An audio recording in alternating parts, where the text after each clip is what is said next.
Atlanta United Fan TV, 3-3 draw. Kind of shades of that Orlando City match in 2017 where Joseph's willing us to a win, and no matter what, we just keep, letting him down, conceding the equalizer. It's just, this is one of those kind of maybe objectively was a fun one to watch for the neutral, but man, it's really annoying. We'll definitely beat that 1-1 draw with Seattle in a post-World Cup game as opposed to last season, which was terrible. Yeah. This was terrible in a multitude of different ways. Yeah. Thank God Joseph Martinez is back. I mean, if he wasn't back, Atlanta United would have lost today easily. I mean, he's the only player that seems to have any confidence putting it away in front of goal. But defensively, I mean, what an absolute shambles Atlanta United are right now. That Montreal result aside, you've conceded, 3 to Toronto, 5 to Chicago, another 3 again today. All those clean sheets was clearly just a lie. It wasn't true. It was covering up the defensive deficiencies that Atlanta United have. And as soon as Pogba went off today, I think a lot of people didn't feel so good about Michael Parker's coming on, because as good as he was last year, wherever he's played this year, he's been a liability. He's lost a step. I think that's not, it's not hard to understand. He's in his mid-30s now. He's a veteran. He's great. He's our captain. But right now, he's costing Atlanta United some goals. He's not able to get into position, and it's not just him, though. I mean, I think Miles Robinson had one of his worst games as an Atlanta United player today. On the second and the third goal, you have the defense marking spaces and not marking men, and the ball's just able to trickle through. I mean, that was one of the loudest I've ever heard that stadium when Joseph scored that third goal, and I thought that they had managed to pull 3 points out of a situation where I didn't think they were going to get any. Yeah.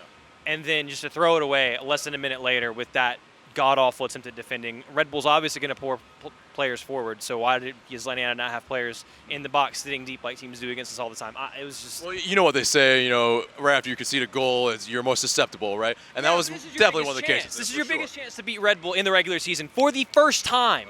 6 games now in the regular season and winless against that team. Winless. And today, Atlanta United got off wet to a great start. 1-0, good goal, then didn't do anything, didn't have a shot for 30 minutes. Ends up going down 2-1, again, off defending that was awful, god-awful in the second half. No ideas, and all of a sudden, last 10 minutes, we bring Jeff Lorenowitz on, which didn't make sense at the time, but it worked.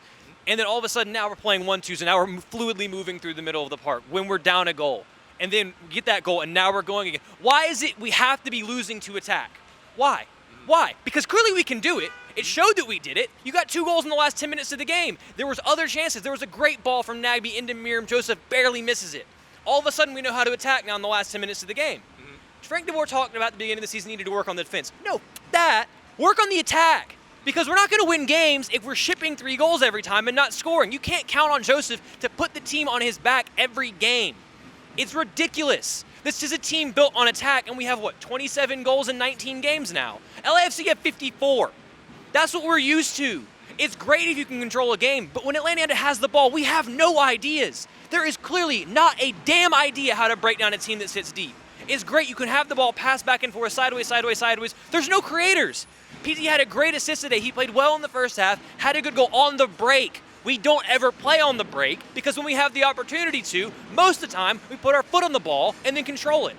But no, at the end of the game, finally, okay, now we have the chance to break because Red Bull plays super high up the pitch. When the space is there, take it. Run it, people. Do something. But no, 3-3 draw today. Great, we got 3 goals. We drew against Red Bulls, who we should have beaten, who were missing a lot of key players. Kamar Lawrence had played in the Gold Cup semifinals, 3 days ago? Comes back, has a good game.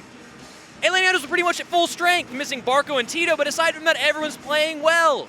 And you still can't get a result. And July's not going to get any easier. You got to go on the road to LAFC. You got to go on the road to Seattle. You got to play Houston at home. You're playing top teams in the West that are much better than Atlanta United right now. I was really hoping that we were going to come out of July knowing what this team is. But right now, I don't have any hope going into this month. We're going to get smacked by LAFC. And most likely, this team's going to finish, 4th, 5th in the East? Most likely draw Red Bulls away? Yeah, good luck winning that. This team's not going to win shit if it keeps playing the way that it's playing. And it's honestly really starting to piss me off because the talent is there. But what are we doing? Seriously, what are we doing? We are good enough. Clearly, they won an MLS Cup last year, and the team improved in theory. You lose Miguel Almiron, but one player shouldn't make you all of a sudden completely incapable to attack anyone. And in terms of pressing, why don't we press more? Seriously. Because every time someone presses an MLS, no one knows how to play through it. We can't play through it. We can't play over it. So why don't we press more? The athleticism's there. Press Red Bulls. They're missing most of their players. They're not going to be able to play through it. So do something different. Seriously, it's getting ridiculous where every game you know how it's going to go. And now the defense doesn't show up. It was great when we were getting 1-0s and 2-0s and getting 3 points against lesser teams. But now you're playing big teams, and the defense has clearly showed it's lacking. Do something different, please. It's getting really frustrating.